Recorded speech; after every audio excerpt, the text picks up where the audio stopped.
Boa sexta-feira, meus amiguinhos e minhas amiguinhas. Gente, tudo bem? Muito obrigado para todo mundo que mandou perguntas. Tem mais de 30 aqui hoje. Para responder vocês nesta sexta-feira, vocês façam favor, a única coisa que eu peço para ajudar é deixar o like e se inscrever aqui, né? Estamos rumo aos 5 milhões de inscritos. Estão faltando aí um pouco mais de 4 milhões e 700 mil pessoas. Então, toda ajuda é bem-vinda para a gente chegar nessa marca. Quem sabe até semana que vem. Realmente um esforço que vai chamar muito a atenção se a gente conseguir chegar perto disso. Mas enfim, deixa aí o seu grãozinho de areia. Ó, primeira pergunta do João Castro 1125. Se fosse possível, aceitaria o Messi no Barcelona? Não. Com 37 anos já, a gente vê que a dificuldade, por exemplo, que ele teve na Copa América e o nível que ele enfrenta nos Estados Unidos, 37 anos você já precisa montar muitos mecanismos dentro de um time e não vai ser aquele Messi de antes, né? O tempo passa para todo mundo. Então, acho que não, que não vai ser o mesmo Messi de antes. O mesmo Messi de antes eu queria, se fosse o Messi de... A gente está em 2024, de 4, 5, 6, 7, 8, 10, 20 anos atrás eu queria, mas de 37 anos eu acho que já não é necessário, né? Já não seria aquele jogador, e fora que geraria uma frustração muito grande, porque a gente esperaria o Messi de uma década atrás e ele não vai poder ser. Então, não aceitaria se fosse possível. Carlos Gombil. Será que Guardiola um dia volta? E como seria se um dia ele treinasse Real Madrid? A segunda parte da pergunta nem precisa, né? Porque ficar imaginando uma coisa que não vai acontecer é perda de tempo. Não acho que ele volte um dia como treinador. Ele já disse, já reafirmou toda a oportunidade que ele tem de dizer que não volta como treinador. Quem sabe um dia como presidente, dirigente. Aí eu acho que seria excelente, porque conhece o clube como ninguém, é valente o suficiente para fazer mudanças que são necessárias, acho que é muito coerente, entende de futebol, então gostaria muito que viesse como dirigente ou diretor ou presidente. Luciano Porto. E aí, Marcelo? Sou seu fã. Muito obrigado, Luciano. Posso dizer o mesmo em relação a você, porque eu não te conheço, mas quem sabe um dia. Qual a coisa que você mais gosta na Clara? A paz. Clara é uma pessoa de paz. Então, paz que ela transmite, que ela mostra e que ela me dá, é o que eu mais gosto. Rodrigo Pauli mandou aqui, qual o seu sonho de aposentadoria? Cara, cada vez que eu vou numa cidadezinha pequena de praia, eu falo, é isso que eu quero. Cidadezinhas pequenas aqui no interior da Catalunha, né, na Costa Brava. Fui num povoadozinho na Sardenha também, tem 4 anos. E eu acho que eu gostaria de ser um velho na praia. Velho na praia. Mas não na praia, tipo, pô, em Barcelona você pode ser um velho na praia. Numa cidadezinha de praia, pequenininha. Não sei se quando eu for velho, a elevação do nível dos oceanos já vai ter acabado com qualquer possibilidade de cidades de praia. Na verdade, vai existir, né? Um negócio que hoje são as cidades do interior. Então, não sei se chegaremos lá, mas gostaria muito de uma cidadezinha, sabe, essas que só tem gente no verão e que você tem todo o resto do ano para você. Acho que é meu plano. Matheus Sommer. O que esperar do Barça nesta Champions, considerando a chegada do Flick e talvez do Nico? Então, na última chegou até as quartas de final. Eu acho que é de esperar a mesma coisa e que compita melhor as quartas de final, embora o Barcelona até perdeu o Araújo tenha competido bem, né? No momento que o Araújo é expulso, o Barcelona está ganhando do PSG por 2 gols de diferença. Estava 4-2 no agregado naquele momento, então poderia ter chegado na semifinal. Era uma semifinal contra o Dortmund, poderia ter passado e chegado numa final de Champions, se. Então é chegar de novo até ali. Esse ano pode ter um mata-mata a mais, se o Barcelona não ficar entre os 8 primeiros colocados. Então isso já gera uma dificuldade a mais, mas passados os mata-matas, chegar até as quartas, eu acho que tem que estar entre os 16 melhores times. E a partir daí o sorteio pode colocar o Barcelona na frente do PSV ou do Manchester City do Real Madrid. Né? Então qualquer coisa pode acontecer já num sorteio muito mais apurado. Mas até as quartas tem que estar. E se for cair, tem que cair competindo bem, por um detalhe, por algo que no ano que vem vai ser melhor e tal. Ainda é um time em formação. Acho que tem outros times que já estão mais consolidados que os detalhes têm que fazer menos diferença que para o Barcelona. O Barcelona, como está em constante reformulação, eu acho mais normal de que ainda tenha detalhes que façam a diferença porque não está consolidado. Ryan 400 Silva. Eu imagino que tenha tentado um nickname aí por 399 vezes sem sucesso, até que finalmente o Ryan 400 Silva conseguiu. Blacker. Sim, ele escreve errado. Ele coloca um L e depois um CH. Ah, por falar nisso. Pô, uma porrada de boas sugestões pro quadro com as notícias do Barcelona, hein? Depois eu vou fazer um compilado e vou decidir melhor. Mas muito obrigado para quem mandou. Tem alguns que são bem bons mesmo. Valeu. Então, seguindo aqui o Ryan Blacker. Com as notícias recentes sobre o novo Mundial, o que você acha? Cara, eu acho que aparentemente boa parte dos jogadores não quer jogar, né? Então, eles se manifestaram que são contra, mas assim, eles não estão, por enquanto, ameaçando não jogar.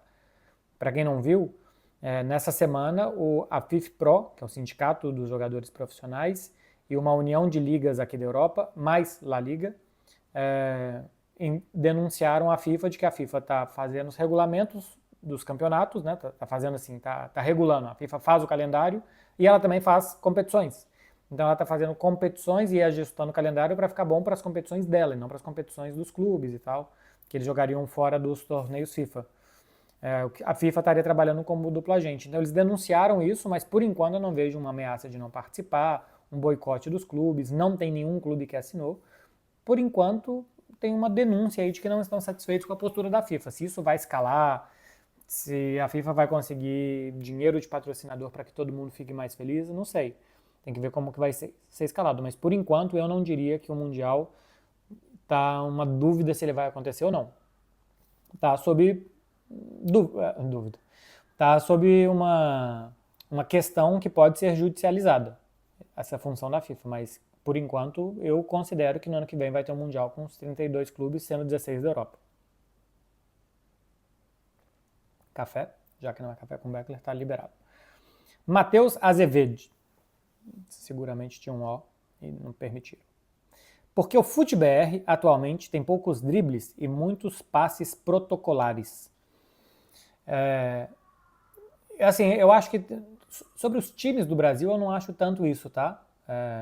Eu acho que os times do Brasil, normalmente, quando eles passam no meio campo, eles atacam de forma muito rápida. Até gostaria que os times trocassem mais passes protocolares, por assim dizer, a partir do meio campo, a partir do campo de ataque, porque ocupar o campo do rival eu acho muito importante. Manter a bola no campo do adversário, isso faz com que você tenha um pouco mais de volume de jogo, que gere desorganização, um pouco de ansiedade do outro lado, e eu acho que os times brasileiros, normalmente, depois que passam o meio campo, atacam de forma muito rápida, arriscando muito as jogadas. Agora, eu acho que a gente está chegando num momento tático do Brasil que todo mundo acha que perder a bola é um mau negócio, né? Pela velocidade com que se pode contra-atacar e tal, então por isso talvez tentem menos dribles. É um pouco do para onde está caminhando o futebol, né? O futebol caminha de uma forma que driblar tem que ser na última parte do campo, o risco tem que ser tomado já muito longe do seu gol, muito perto do gol adversário, como um recurso de, assim, tem que ser feito um mecanismo, tem que ter muitos passes, entre aspas, protocolares para a bola chegar em boas condições no pé de um driblador. Né? O que é chegar em boas condições? Cara, que ele não esteja cercado por 3 jogadores, que tenha um cara em cima dele e que depois do drible alguma coisa possa acontecer, né? Porque também não adianta driblar e o seu time está todo longe de você, você não consegue fazer um passe, um cruzamento, você está longe do gol adversário para finalizar. Então são muitos passes protocolares necessários para isso. É evolução tática do futebol e o Brasil também passa por isso. FUT NBA Bet Champions. Esse aqui conseguiu colocar tudo que ele queria, aparentemente, no nickname só. O que achou dessa camisa 24-25? Achei feia. Pô, eu achei muito bonita. Tem um pessoal falando que não gostou de ter o slogan, né? O slogan não, o símbolo do Spotify. Preferia que tivesse escrito o Spotify com ele menor e tal. Não, eu achei legal. Achei que assim, pô, uma medalhona dourada assim no peito não me incomoda não. Se fosse um patrocínio mais feio, uma marca mais feia e de outra cor, por exemplo, acho que seria mais incômodo. Por exemplo, a que o Barcelona fez na temporada passada dos Rolling Stones, que era a língua para fora, essa eu não gostei, porque língua ali para fora, por mais que seja muito reconhecido os Rolling Stones, eu achei feio. Mas eu achei a camisa muito bonita, tá? Eu gosto dessa camisa do Barcelona, que é metade azul, metade grená. Eu gosto dos tons mais escuros também. Não gosto muito de quando ela é muito vermelha e muito azul. Eu gosto assim dos tons mais escuros. O short e a meia azul escura também eu gosto. Enfim, eu gosto do dourado na camisa também, nos números e no patrocínio. Eu achei muito, muito bonita. O pessoal do Barcelona, da Nike, quiser mandar, tô aceitando. Tamanho M, bem explicado, o tamanho é M. Podem mandar de tamanho M. Essa daqui, por exemplo, que eu estou usando é G, mas normalmente eu uso tamanho M. Elias Cardoso, 16. Salve, MB! Gostaria de saber um pouco mais da sua trajetória de vida até ser jornalista. Cara, era uma trajetória de uma criança, né, assim, porque eu comecei a trabalhar como jornalista aos 20 anos, ainda estagiário na Rádio Inconfidência, eu já apresentava programa, depois eu já fui ser repórter, plantonista, comentarista também. Então comecei muito cedo. Antes disso, eu tenho 2 irmãos, os meus pais me tiveram, os meus pais me geraram ainda muito, muito novos, eles tinham 22 anos quando eu nasci, e o meu irmão é 2 anos mais velho do que eu, 2 anos e pouco mais velho do que eu, então meus pais tiveram meu irmão com 19 anos, eu com 22, a minha irmã já um pouco mais velhos, por assim dizer, com 29 anos. 6 anos de diferença eu para minha irmã. Aí eu morei no bairro Eldorado, em Contagem. Estudei no Instituto Poliana, antes no Pedacinho do Céu. Aí eu mudei para o Prado, em BH. Estudei no Pio 12 até o 2º ano, depois estudei no Soma, fiz faculdade na PUC, Coração Carístico.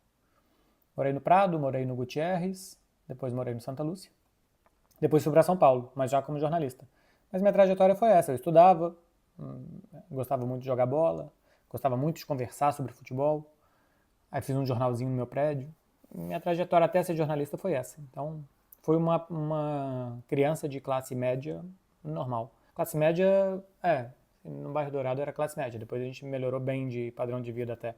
Muito privilegiado. Já contei a história aqui, né? Quando as pessoas me perguntam sobre como que eu fiz para ser jornalista, que também querem e tal, eu reconheço todos os privilégios que eu tive. Meu pai me deu um carro quando eu estava na faculdade, então para deslocamento de estágio era muito mais fácil.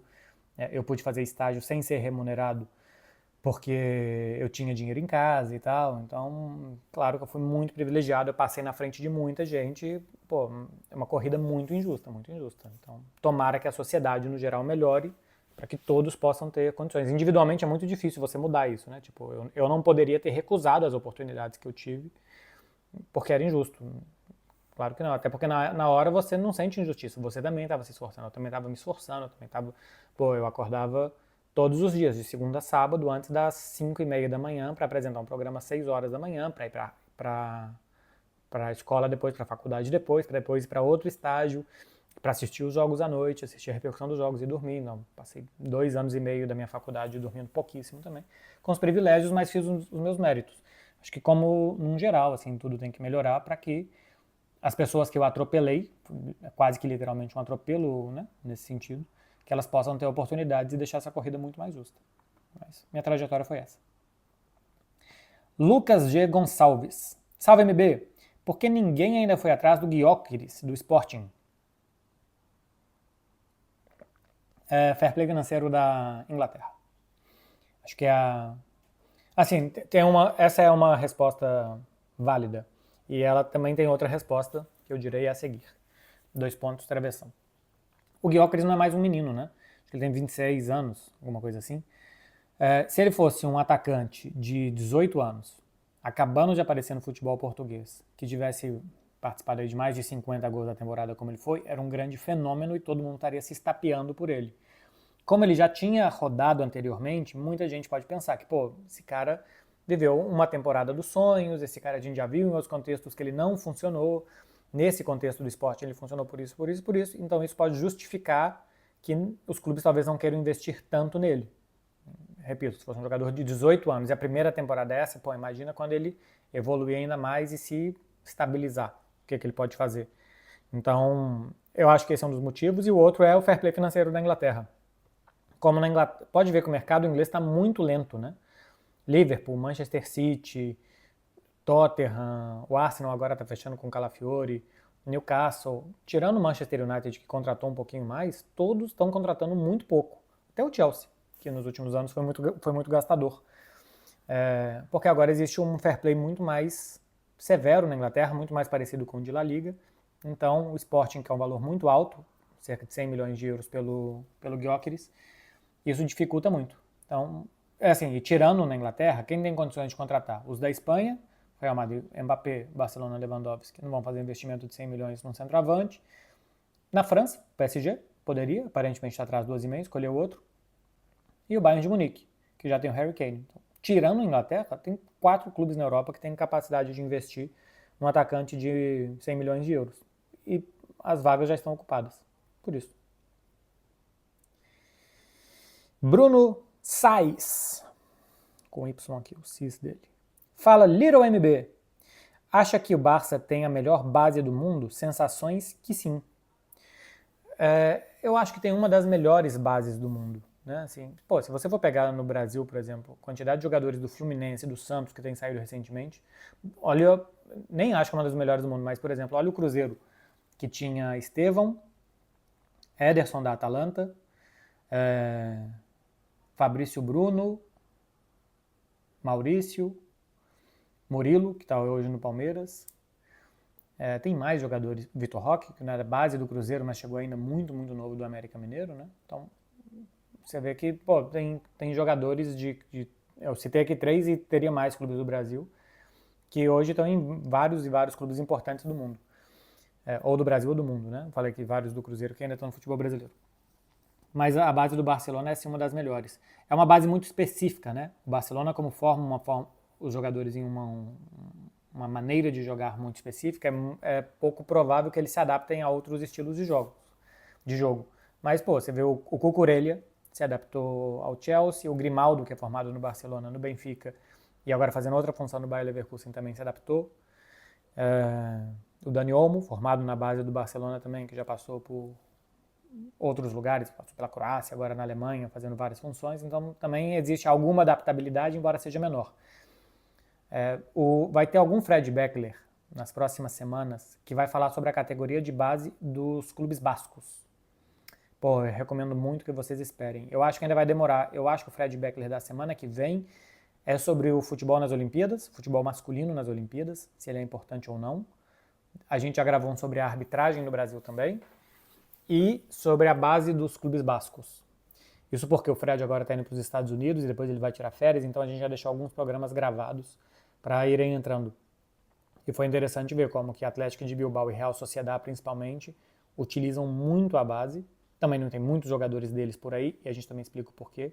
Mas acho que sim, a base do Barcelona é uma das melhores do mundo. Uma das. Tem uma pergunta aqui que uma porrada de gente fez. E eu vou citar o Jarlen Cirino,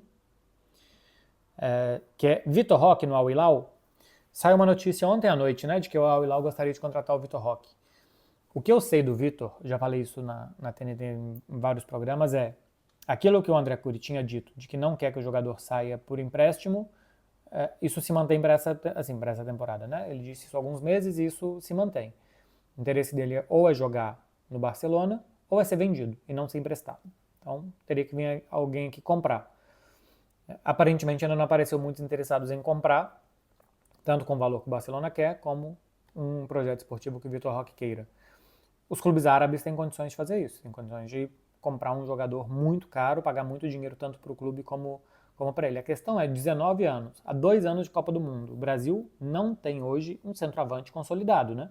O Hendrick jogou uma partida contra o Uruguai, o Evanilson foi convocado, quase não jogou, o Pedro já jogou na seleção, assim, Richarlison e Gabriel Jesus perderam espaço, então o Vitor Roque tá na disputa. Na minha opinião, ele tá na disputa para jogar a Copa do Mundo faltando 2 anos. Se ele for para a Arábia, talvez bem menos, né?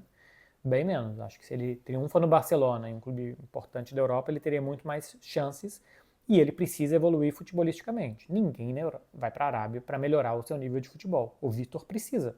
Por que ele não está jogando no Barcelona? Por que ele jogou pouco? Porque ele precisa melhorar futebolisticamente. Então, eu não sei o quanto ele precisa, o quanto ele quer, o quanto é a necessidade e o desejo dele ganhar muito, muito, muito dinheiro agora aos 19 anos, para falar se ele vai ou não. Mas como escolha de carreira, me pareceria muito estranho se ele fosse jogar na Arábia Saudita. Muito estranho com um jogador de 19 anos pensando em ser camisa 9 do Brasil na Copa do Mundo, que escolhe ir para a Arábia Saudita. Então, eu não digo que não, porque no futebol a gente vê de tudo, mas acharia estranho se fosse. Henri PSD. Fala, MB. Bom. O que acha do pênalti no Flamengo contra Criciúma? O juiz deveria ter parado o jogo? Eu acho que sim, tá? A bola está muito perto. Eu vi uma análise da Ana Paula de Oliveira falando sobre isso, que depois que já teve o lance e que o cara do Criciúma chuta a bola na outra, era lógico que a bola ali não tinha interferido nada no lance. Mas, cara, tá a 1 metro ou menos de interferir. Então eu acho que o árbitro, antes disso, ele não devia ter esperado se interferiu ou não. E deveria ter paralisado o lance antes. Se o jogador do Flamengo, ao invés de ir para a direita, vai para a esquerda, ele tromba na outra bola, e aí daria um problema muito maior. Eu acho que sim. Eu não estava vendo o jogo, e aí eu abri a minha história com o lance, né? Eu não estava vendo o jogo. E aí eu abri o vídeo, não sei se alguém colocou no Twitter ou no Instagram, e aí eu abri e vi sem áudio. Eu não sabia o que tinha acontecido, eu só vi o lance. E falei, pô, será que a bola vai acertar outra? Caramba, ele não vai parar o jogo, não vai parar o jogo, não vai parar o jogo. Aí depois que eu vi que ele deu pênalti, eu também não entendi a regra, não sabia que ele deveria ser marcado pênalti ou não. Mas a minha primeira reação ao ver que tem uma bola na área é: o jogo não pode continuar. Esse jogo tem que parar, porque alguma coisa pode acontecer e pode interferir no lance. Então, acho que sim, deveria ter sido paralisado. Uma vez que ele julgou que não deve parar, ele tinha que ter apitado o pênalti, né? Porque realmente, depois disso, a bola não interfere e se você joga um objeto numa bola para ganhar vantagem, é falta, tiro livre direto, pênalti. Parabéns ao árbitro por conhecer a regra, né? Porque foi um lance de raríssimas vezes que a regra foi utilizada e ele estava atento à regra. Leonardo Krat. O craque tem um 7 depois. O que está achando do nível de disputa pela bola de ouro comparada com a era pré-Messi e Cristiano Ronaldo? Pô, a era pré-Messi e Cristiano Ronaldo, eu acho que tinha um nível de disputa parecido, assim. Teve ano que... Acho que, pô, agora eu não lembro se era o prêmio da FIFA ou se foi a bola de ouro, que o Nedved ganhou. Mas assim, era pré-Messi Cristiano Ronaldo, era anos 2000. Era um outro futebol, era muito diferente. Eu acho que, assim, o nível é parecido. O Benzema ganhou agora em 2022. Pô, um jogador de muito bom nível. 2023 o Messi ganhou. Foi, 2023 o Messi voltou a ganhar, porque entrou a Copa do Mundo.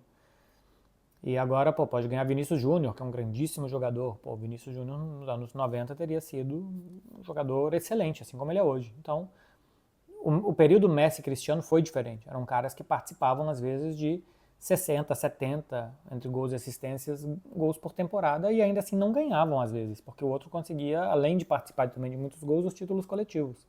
Foi uma época muito encantada do futebol, que tem tido dois jogando no mesmo país, nos maiores rivais, em dois dos maiores clubes do mundo, e que eles tenham competido assim por 10 anos ou mais.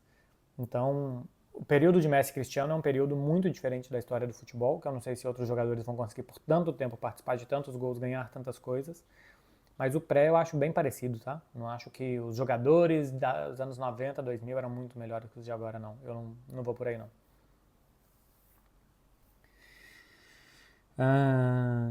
Yacina B. da Lâmia. É de Moçambique. E aí, Marcelão, aqui é o Yacine de Moçambique. Álvares não seria uma boa contratação para o Barça? Pô, seria. Eu já acho há muito tempo, tá? Que é um jogador com estilo de jogo que Barcelona que seria muito bom para o Barça.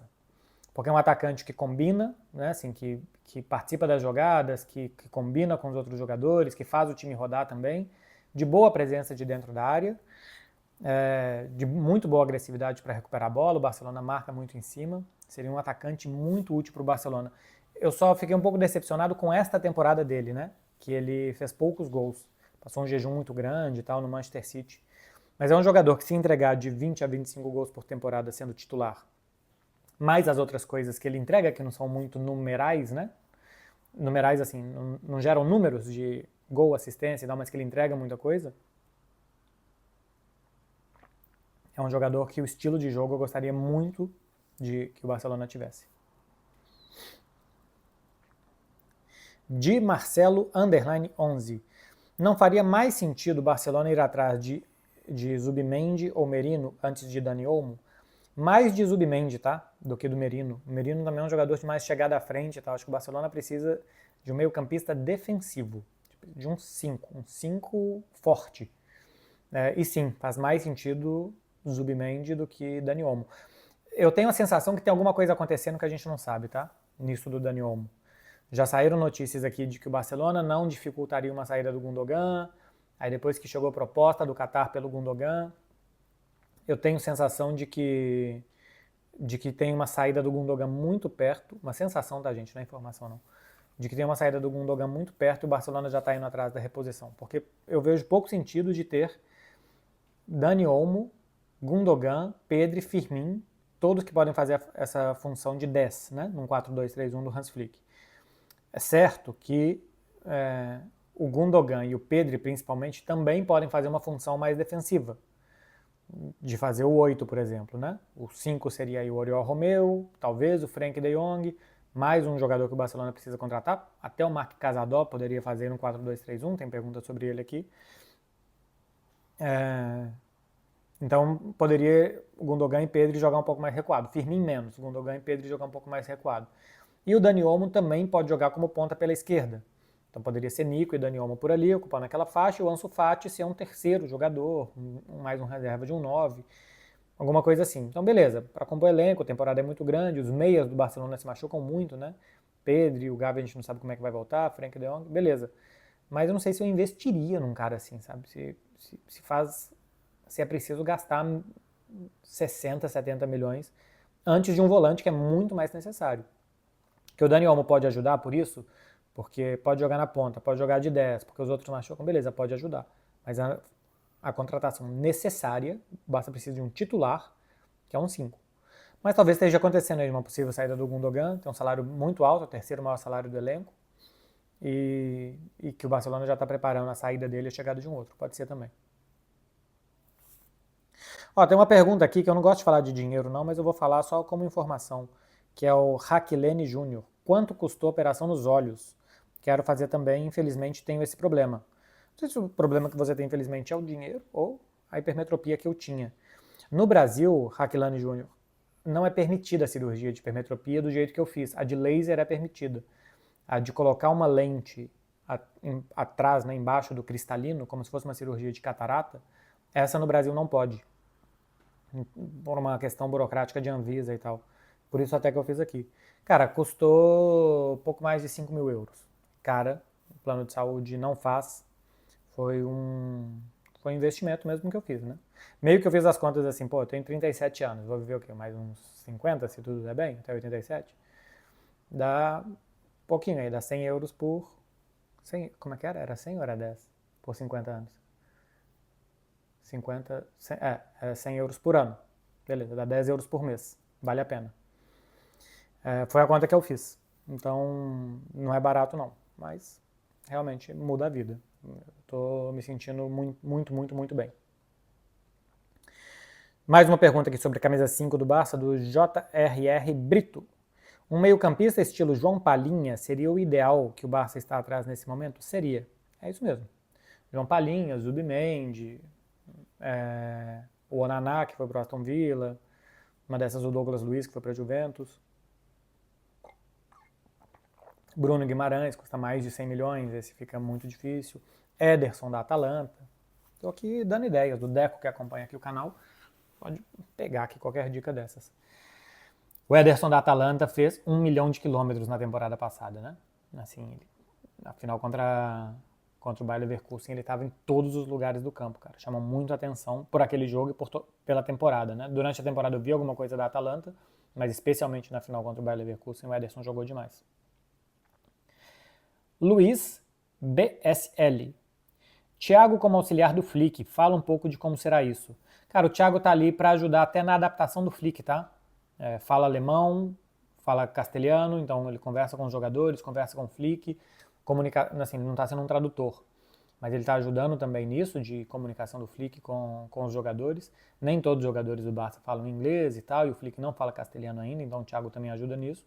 E também para ele ir percebendo como que é o dia a dia. Então, por enquanto, é um estágio dele ali, que ainda não se sabe se vai ser a temporada toda, só agora durante essa primeira fase do Flick para adaptar, mas assim, não é por enquanto algo que, sei lá, se o Barcelona vai ganhar jogos por conta do Thiago Alcântara. Acho que nem é essa a intenção de ninguém. Ele tá ali ajudando e aprendendo. Só isso. Caim Luiz. Fala, MB, você acha que o Julián Araújo seria uma boa na lateral, visto a boa temporada dele no Las Palmas? Cara, eu acho que não, tá? Assim, pode chegar, se desenvolver e ajudar, mas o hype pelo que ele fez no Las Palmas eu acho que não é justificável de que seja a solução dos problemas. Eu vi alguns jogos que ele jogou bem. Jogou bem, nada muito destacável não. Talvez eu não tenha visto bem, né? Pode ser que eu é que não prestei muita atenção, não vi talvez os jogos que ele se destacou mais. Mas é a solução do Barça que nesse momento não tem muitas soluções. Então, buscar o jogador que estava ali, teve experiência e tal, e ver como é que ele vai. Uma dessas pode ir bem. Pô, o Fede Valverde com o Real Madrid foi jogar no Deportivo para se adaptar e tal, depois voltou e o Real Madrid aproveitou ele muito bem. E até onde eu sei também o Fede Valverde não tinha chamado tanta atenção assim. Ele chegou do Peñarol, se eu não estou enganado, e foi emprestado, passou se adaptando ao futebol espanhol, depois voltou. Numa dessas funciona.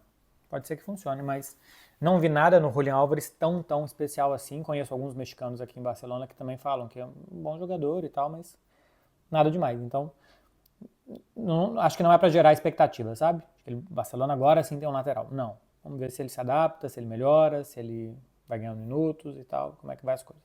Só isso. Emma Noel, 2847. O que faz o público brasileiro ser tão apressado? Contratações, chances para jogadores inaptos? Chance para jogadores inaptos? Cara, eu acho que no geral o público brasileiro é muito apressado porque a gente tem muitos clubes grandes no Brasil. Então a gente acha que esses clubes, os famosos 12 grandes, né, que eles podem brigar todos os anos por todos os títulos. Isso não é verdade. Os clubes estão em estágios diferentes, em momentos de sua história diferente, e o torcedor não aceita que às vezes é normal você ser sétimo e oitavo lugar. Não aceita. Todo mundo quer mais. E os dirigentes ajudam a gerar uma expectativa de que o time sempre pode brigar. E não que, pô, essa temporada a gente vai ficar ali mesmo, assim, brigar por uma vaga entre os 6, quem sabe, e nada mais do que isso. Eu acho que, e outra coisa, culturalmente a gente vive com muita paixão, pouquíssima razão e muita paixão. Eu falei aqui com vocês outro dia sobre como a gente queima jogadores, né? Assim, o Endrick jogou mal contra o Uruguai, jogou mal. Poucos jogadores jogaram bem aquele dia, o Endrick foi um dos que jogou mal. E aí você entra no dia do jogo, qualquer post que envolvesse o Endrick, e eu entrei, o SofaScore fez um post, entrei. Tinha um post, acho que da ESPN, entrei no Twitter para ver. Cara, os comentários são matando um jogador de 17, 18 anos, que esse já não presta. Sendo que até, literalmente, 10 dias antes ele era o salvador, porque ele entrava no segundo tempo e fazia lá os golzinhos, tudo que ele tocava era gol. Então a gente mata os jogadores. Aí outro dia eu fiz um tweet que também as pessoas não entenderam, assim, eu fiquei impressionado como as pessoas tiveram dificuldade de entender, porque o Marca fez uma matéria que criticava a estreia do Pau Cubarsí, seleção da Espanha sub-23, né, nas Olimpíadas contra o Uzbequistão. Ele realmente não começou bem, fez um pênalti, foi substituído no intervalo. O Pau Cubarsí está oscilando como é normal que um jovem de 16, 17 anos oscile, né? Outra coisa é que seja o Lamine Yamal, que também jogou mal em algumas partidas aqui no Barcelona, mas no atacante tem menos consequências quando joga mal do que um zagueiro. E aí o Pau Cubarsí, em alguns jogos aqui no Barça, agora na seleção também foi substituído, enfim. E aí o Marca fez uma matéria que criticava o Pau Cubarsí.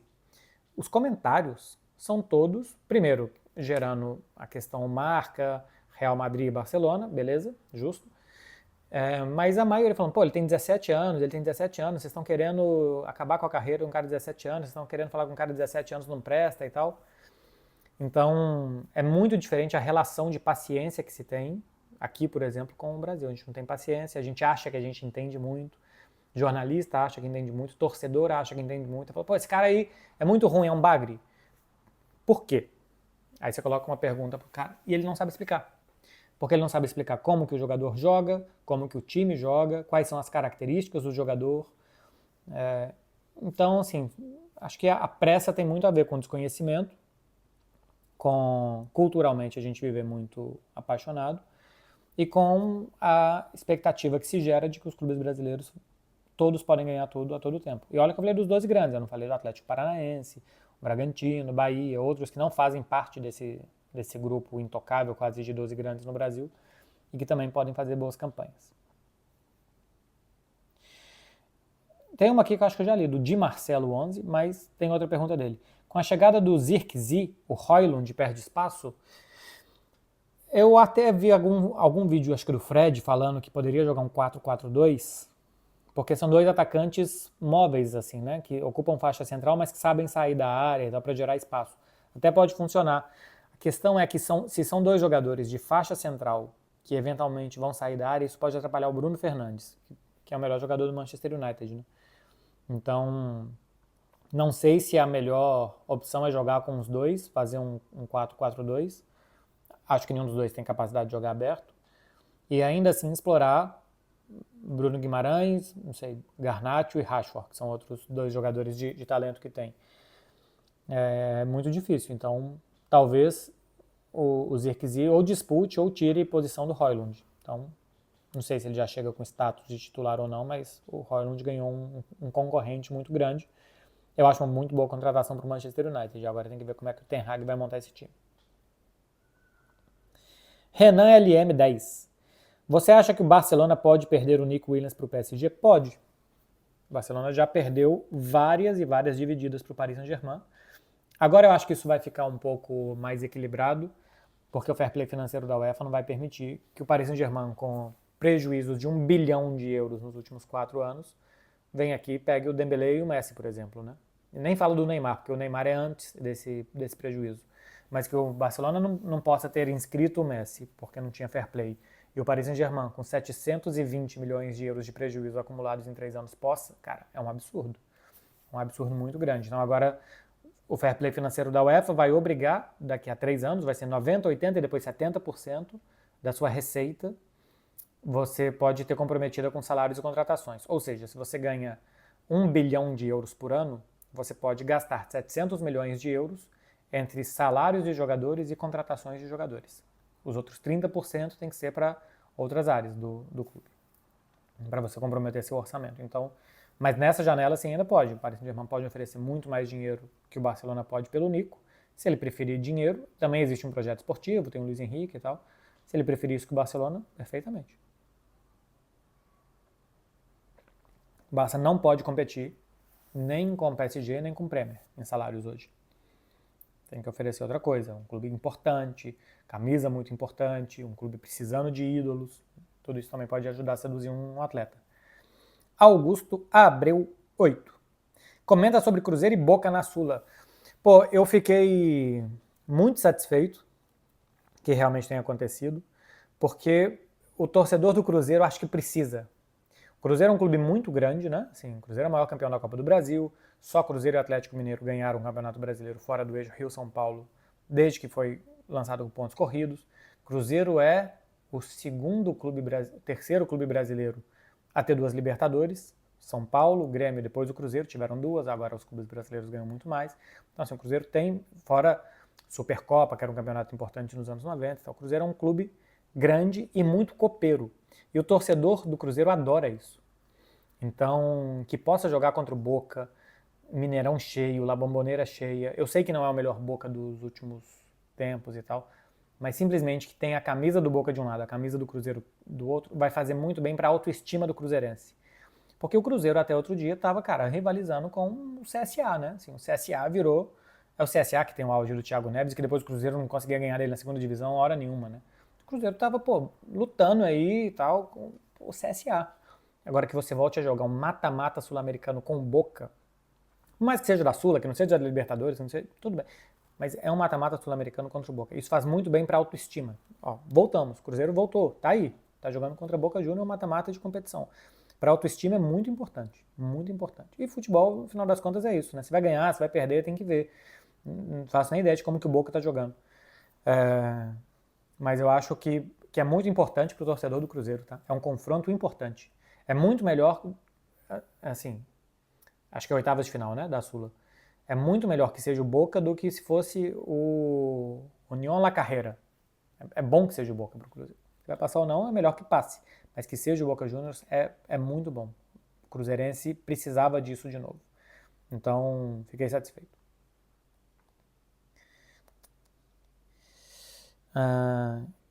K. Shinobu.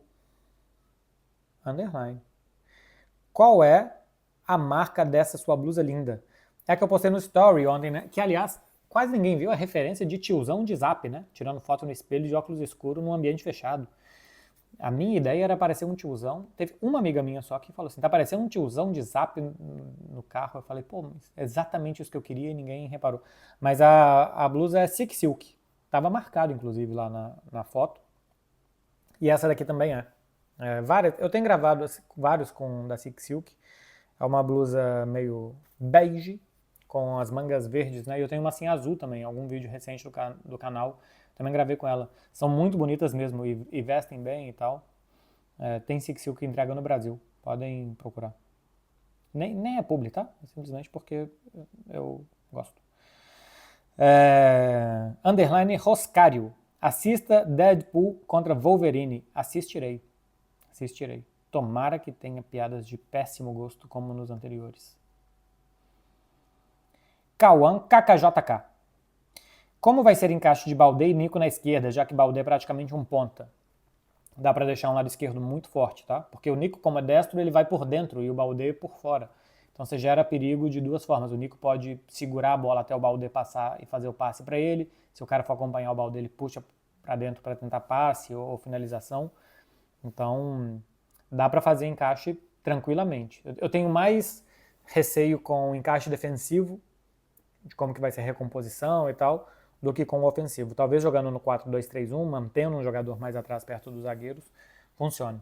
Mas, cara, é uma rodovia o lado esquerdo do Barcelona se for com esses dois. Muito rápidos, fortes. Veremos. Veremos se o Nico chega, né? Depois como é que se monta isso. Marina Santiago. Segundo Fabrício Romano, o Atlético de Madrid vai contratar o Dobbik do Girona. O que acha? Acho muito bom pro Atlético de Madrid. Especialmente se for o Dobbik da primeira parte da temporada, né? A segunda foi mais irregular. Passou muito tempo sem fazer gol e tal. Mas o Atlético é um time que manda muita bola para a área, né? Gosta de encher a área, de cruzamentos e cruzamentos. Cara, e ele é um cara que domina a área. Um atacante de oportunismo, corpo lento, bola aérea e, enfim, um 9 bem típico. Além do que, quando o Atlético de Madrid quer sair jogando, muitas vezes é preciso de alguém para baixar bolas longas também, para fazer pivô no meio campo, e ele também faz isso. Então, acho que é um jogador de característica que atende muito bem ao que quer o Atlético de Madrid. Acho uma ótima ida no mercado. Eu vou fazer café com Beckler na segunda-feira de mercado, tá? Eu vi que Tati fez um vídeo também que ficou muito bom ontem sobre mercado. Eu vou fazer aqui um cafezão de mercado, não só de Espanha, mas de Itália, Alemanha, Inglaterra, as principais contratações, analisando um pouquinho para vocês. Phelps, KYZ.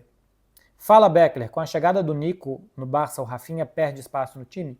Inicialmente, né? Inicialmente o normal é assim, o Nico chegar, que o Barça joga com Lamine, Nico e um centroavante, Lewandowski.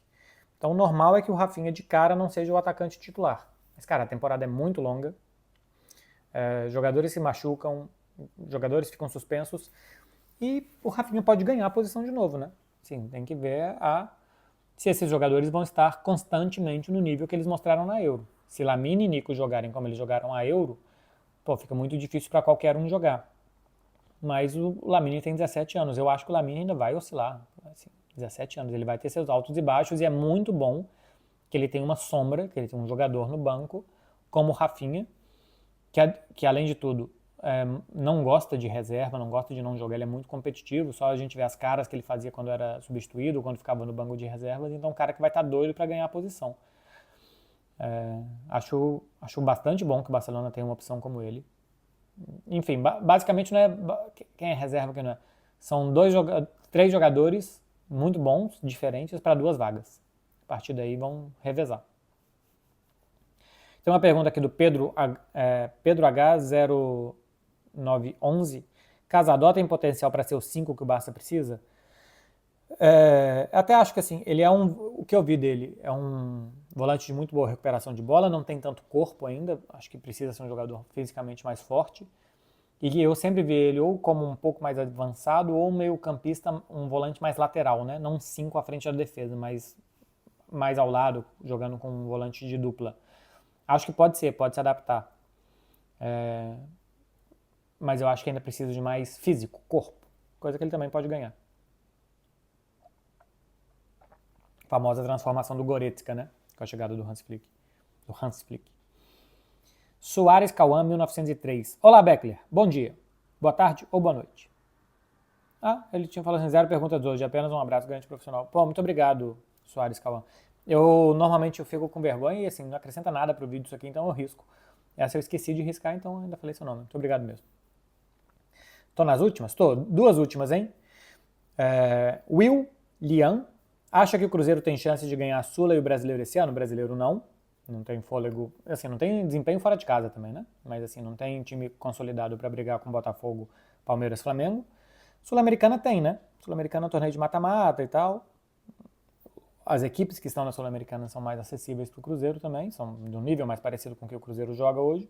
Acho que a Sul-Americana tem chance. Agora, o torneio de mata-mata é muito traiçoeiro. E Lorenzo Francisco 7. Como você descreve as eliminações do Barça para Roma e Liverpool nas Champions 2018 e 2019? São 2 anos que o Barcelona já tinha um elenco muito envelhecido, né? O Barcelona acho que chegou a jogar contra o Liverpool com 7 ou 8 jogadores com mais de 30 anos. Vamos lá, Piqué, Jordi Alba, Sergi Roberto, Busquets, Messi, Suárez, Arturo Vidal. Esses 7. Agora estou na dúvida se o Vidal foi titular. Foi o Coutinho titular no ataque e o Vidal titular no meio, né?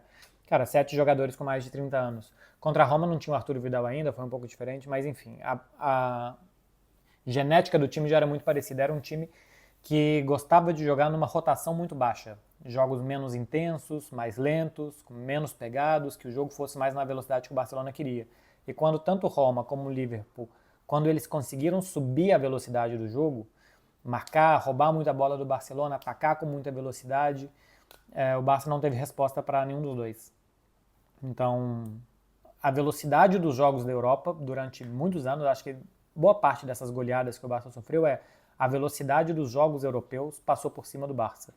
Coisa que não aconteceu nessa Champions, por exemplo, contra o PSG, né? Não foi isso. A expulsão do Ronald Araújo e a dificuldade de jogar com um a menos contra um time como o PSG, que também é um time assim, super, super intenso, talvez o mais intenso dessa Champions.